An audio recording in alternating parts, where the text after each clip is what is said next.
Oh, hello there. I'm Bilchan. I'm Nimikung. I'm Banchan. In this class, I'll read to all of you. Chapter 11, Section 4 of The Adventures of Sherlock Holmes. S. L. The Adventures of Sherlock Holmes. Author Conan Doyle. Chapter 11, Section 4. Opened and a young lady came in. She was rather above the middle height. Clown. With dark hair and eyes. Absolute pallor of her skin. Such deadly paleness in a woman's face. Her lips, were bloodless, but her eyes were flushed with crying. In the morning, evidently a woman of strong character, with immense capacity for self-restraint, presence, with a sweet womanly caress. You have given orders that others should be liberated. Have you not? Dad, she asked. Well, no. My girl, I am so sure that he is innocent. You know what woman's instincts are. Why is he silent? Then, who knows? Suspecting him. Well,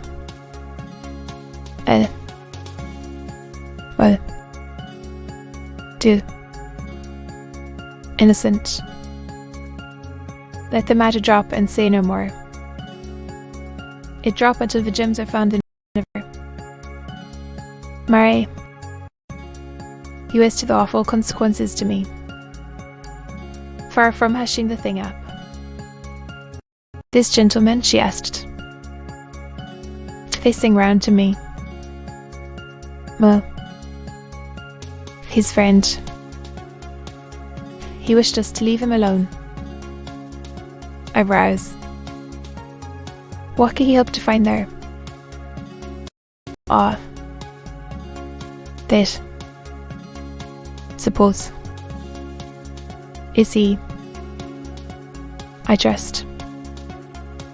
So. Proving. What I feel sure is the truth. I fully share your opinion. And I trust. With you. That we may prove it, returned Holmes, going back to the mat to knock the snow from his shoes. Believe I have the honour of addressing Miss Mary Holder. Pray do. Thou. Then. Until my uncle here began to speak loudly. I heard that. You shut up the windows and doors the night before. Maid who has a sweetheart. Yes. In the drawing room. I see. To tell her sweetheart. Cried the Benk impatiently. Wait a little. Wait. Hold her. Come back to that. About this girl. Miss Holder. Returned by the kitchen door. Yes. Door was fastened for the night I met her slipping in.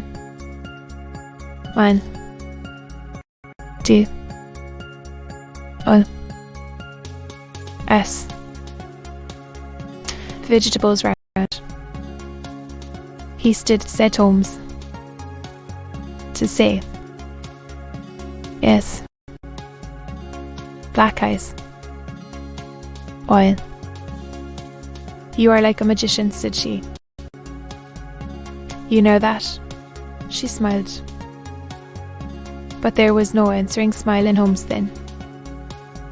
Eager face. I should be very glad now to go upstairs, said he. I shall probably wish to go over the outside of the house again. Walk swiftly round from one to the other, which looked from the hall onto the stable lane. A very careful examination of the sill with his powerful magnifying lens. "Shall go upstairs," said he at last. Chamber, with a great carpet, a large bureau, and a long mirror. Holmes went to the bureau first and looked hard at the lock. "Was just to open it?" he asked. "Bureau. It is a noiseless lock," said he. "Did not wake you. This case, I presume, contains the coronet. We must have a look at it." He opened the case. The diadem, he laid it upon the table. The jeweller's art. Thin. At one side of the coronet was a cracked edge. Corner holding 3 gems had been torn away. "Wiste. Holder," said Holmes. "Here is the corner that corresponds to that which has been so unfortunately lost." The banker recoiled in horror. "I did not dream of trying," said he. "Then I will." Holmes suddenly bent his strength upon it, but without result. "I feel it give a little," said he, "but strong in the fingers. It would take me all my time to break it. An ordinary man could not do it. What happened if I did break it? Wiste. Holder. A noise like a pistol shot. I do not know what to think. But perhaps it may grow lighter as we go. What do you think?" "Thank you. We have certainly been favoured with extraordinary luck during this inquiry. The matter up. With your permission. Wiste. Holder." He went alone. At his own request. His task more difficult. For an hour or more he was at work. However, I think that I have seen now all that there is to see. Wiste. Holder, said he. But the gems. Wiste. Poems. Banker in his hands. I shall never see them again, he cried. My son? Then, for God's sake, to do what I can to make it clearer. Me carte blanche, Jack, for you. Gems. Very good. I shall look into the matter between this and then. Goodbye. Up about the case. You may imagine. Upon the point. But he always glided away to some other topic. At last I gave it over in despair. We found ourselves in our rooms once more. Was down again in a few minutes, dressed as a common loafer. Collar turned up. His shiny. City coat. His red cravat. His worn boots. He was a perfect sample of the class. This should do, said he, glancing into the glass above the fireplace. Only wish that you could come with me. What's up? It won't do. I may be on the trail in this matter. I may be following a will-o'-the-wisp. But I shall soon know which it is. Slice of beef from the joint upon the sideboard. Of bread. His expedition. I had just finished my tea when he returned. Spread. flinging an old elastic side boot in his hand, into a corner and helped himself to a cup of tea. As I passed, said he, "Oh, and it may be some time before I get back. Oh, so nothing to complain of. So you last." But I did not call at the house. A very sweet little problem. Good deal. However, I must not sit gossiping here. In play. His eyes twinkled. His sallow cheeks. He hastened upstairs. The slam of the hall door wore upon his congenial hand. I waited until midnight of his return, so I retired to my room, hot upon a scent, so that his lateness caused me no surprise.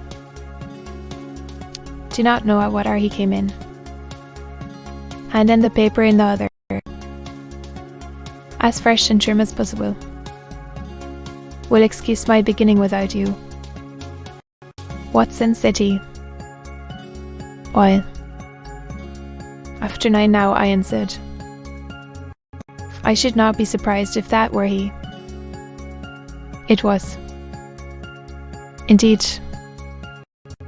Our friend the financier. The change which had come over him, a broad and massive mould, was now pinched and fallen in. He seemed to me at least a shade whiter.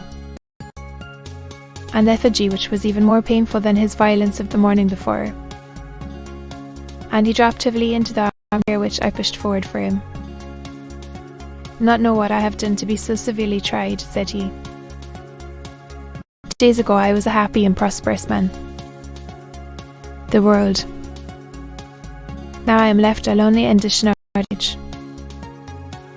Sorrow comes close upon the heels of another. My niece. May. Yes. Her bed this morning had not been slept in. Her room was empty, and a note for me lay upon the hall table. To her last night. In sorrow, not in anger.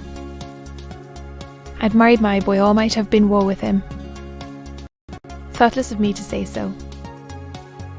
In this note, my dearest Uncle Lee, feel that I have brought trouble upon you, and that if I had acted differently this terrible misfortune might never have occurred.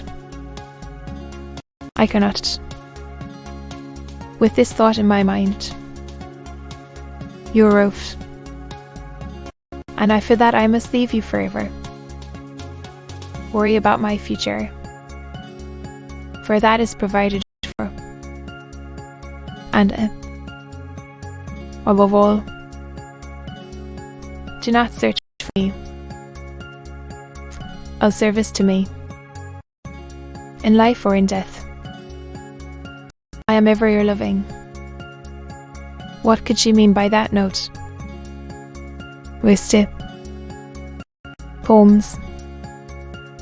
Well, no. Nothing of the kind. It is perhaps the best possible solution. Thrust. Wasted. Holder. Ha.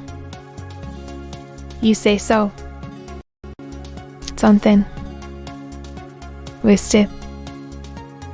Holmes. I've learned something. That would be unnecessary. 3,000 will cover the matter. And there is a little reward, I fancy. Have you your checkbook? Here is a pen. Day's face, the banker made out the required check. That. Took out a little triangular piece of gold with 3 gems in it, and threw it down upon the table. Clutched it up. You have it, he gasped. I am saved. Obje was as passionate as his grief had been. Recovered him to his bosom. There is one other thing you owe. Wiste. Hold her, said Sherlock Holmes rather sternly. He got up a pen. Fong. Well, the dead is not to me. Humble apology to that noble lad. Your son. To be continued.